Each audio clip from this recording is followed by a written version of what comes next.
As a certified Warhammer fanatic at this point, I can say without question that I know what heresy is. This is not fucking heresy. So you're joining me today, and I'm going to explain to you why Destiny 2 has become my favorite game. I personally have limited time. I'm a casual gamer. My time cannot be wasted. Don't waste my time, man! With that said, I'm not saying that my time is more important than yours. I'm just saying that my time is important to me. Anyways, here's a message from today's sponsor. There's literally no sponsor. I just wanted to show my face in the video to be like, hey, what's going on? Anyways, listen, this is like a random thought that was in my head, and I'm just like making a video out of it. And just like, I don't know. Destiny's just a good time for me. It's like a really, really good time. And content-wise, it doesn't even make sense for me to play Destiny because there's so many people out there that have become established. I'm not trying to be like the Destiny YouTuber. I just really enjoy this game and I want to share the experience. Simple as that. Okay. I'm done. You won't see me again. Except for in the gameplay, you'll see me in the bottom right-hand corner. All right, so literally the gameplay that's going to be behind my voice that you're actually watching, because I don't want you to click off, and I can't just have a blank screen up there, but I also have to have something moving so you don't click off, because our minds work that way, I think. So I'm going to show you the gameplay of Chapter 4 of The Witch Queen, which I literally was so friggin' happy when I finished it. So that's what you're going to be seeing. All right, so Destiny 2 has a whole bunch of chatter in the community, and I don't really care about any of that. My experience from day one has been focused around experimenting and trying a game to have fun. I was deeply interested in the story and the lore, and I wanted to know, what could this game offer me as a first-time player?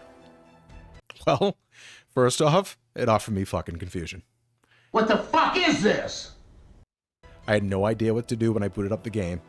I played the intro mission to Destiny 1 and had a legit seizure thinking that I started the wrong game. I was shown a timeline of missions I could play from campaigns that were thrown away in a closet somewhere. Bungie vaulted them, some bitches. Anyways, after a few hours, I settled in, however. I arrived at the tower and had my first wow moment. I was impressed by the views and the overall feel of the location itself. Now remember, I started this journey by watching, yes, I said it, watching and reacting to the new war in Forsaken campaigns. Tell me, speaker, what more does the traveler want of me? Go. I speak for the traveler. I never said it spoke to me. Fucking Gaul is like the best villain ever, and I absolutely love Gaul so much. I am still waiting for Gaul to dethrone himself as the best villain in this game, and I'm told Savathun is going to do that, but I haven't quite finished the Witch Queen yet. I played a couple of quests from the New Light, whatever the fuck it's called, and picked up my first exotic weapons. I was enamored by the aesthetics of these weapons and the special effects and perks that they came with. Quicksilver Storm was ridiculous when I first got it. Bad Juju was another one.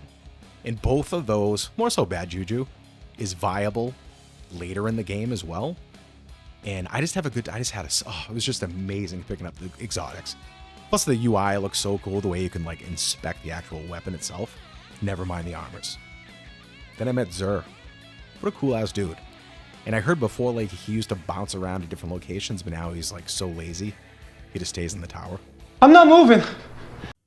Also, Agent of the Nine.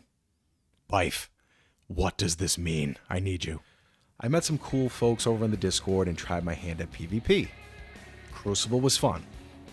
But on PC, not in private lobbies, damn, they be wall hacking. If you know what I'm saying. Oh, hello there. Trials? Haven't done that yet. Then I finally launched my first strike. It was the arms dealer. And remember, throughout the entire experience, people are still chattering, hemming and hawing about how this used to be better, used to be this, that was that. Huh? What the fuck was this? I don't even know. I couldn't even keep up. I literally just didn't even listen. This part was always present during my journey. But remember what I said. I detached. I don't care about any of this because this is my experience that I am sharing with all of you. I finally had the balls to try out my first dungeon. And it was the Shattered Throne. And I ended up bringing a buddy of mine into this game.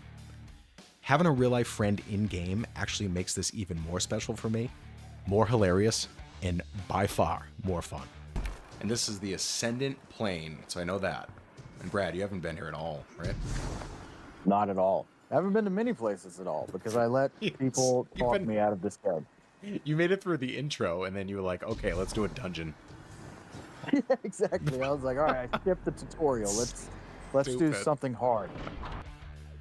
The fact that I could just like banter back and forth with this dude and tell him how fucking bad he is was just like the best thing ever, and I did that in every single video. We finished that dungeon in well over an hour and died 20 plus times each. It didn't matter. We tried to figure out mechanics, and that's what made this incredible.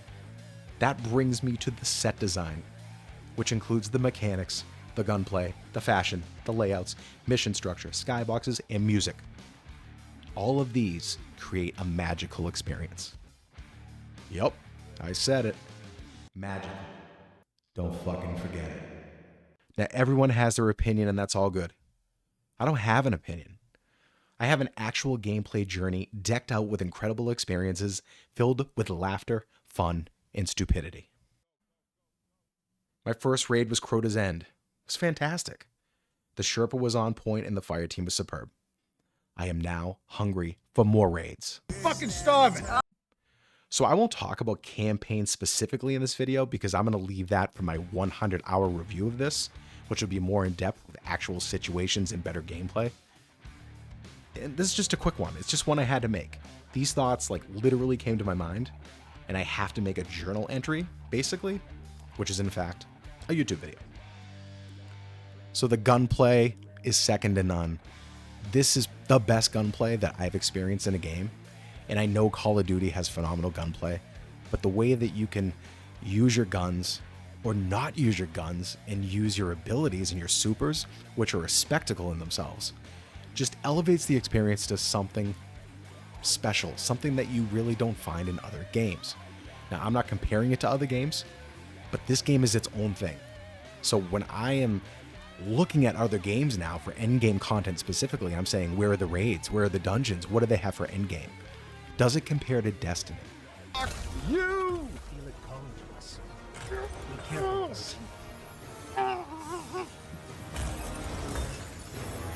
Oh my god.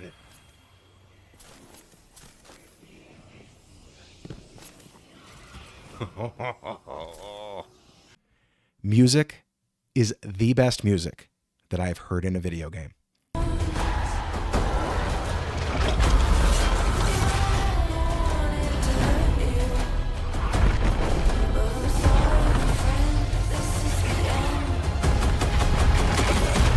The game is yours to play now.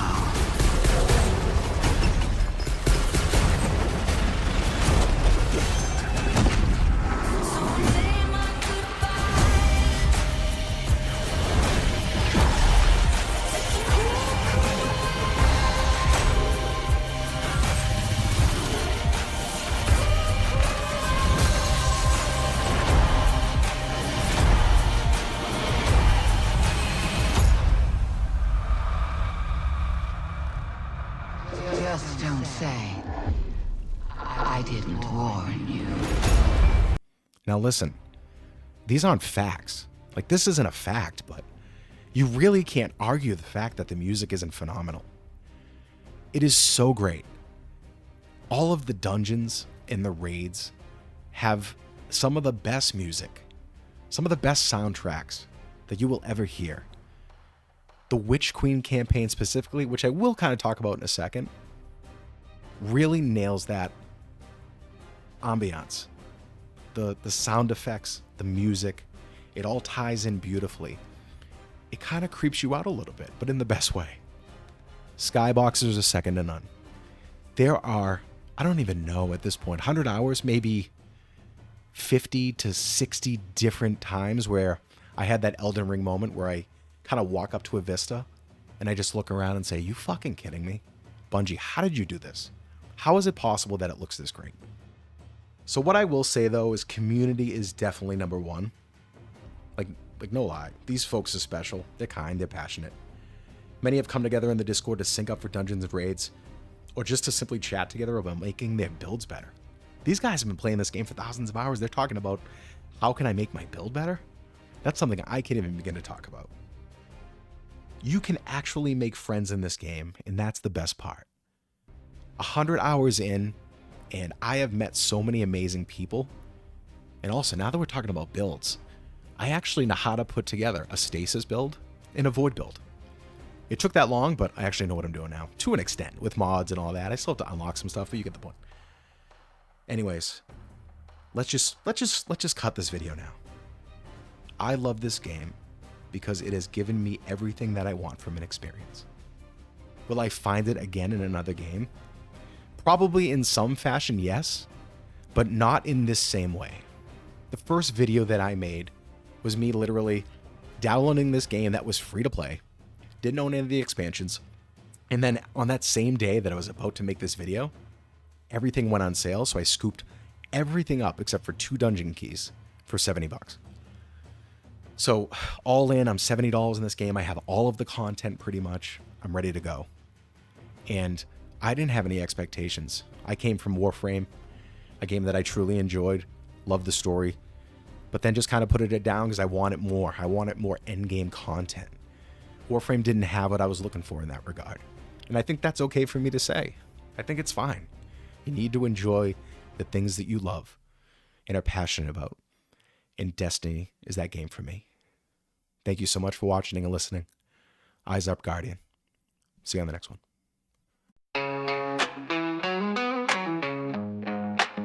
Yes, let's go. Come on. Come on.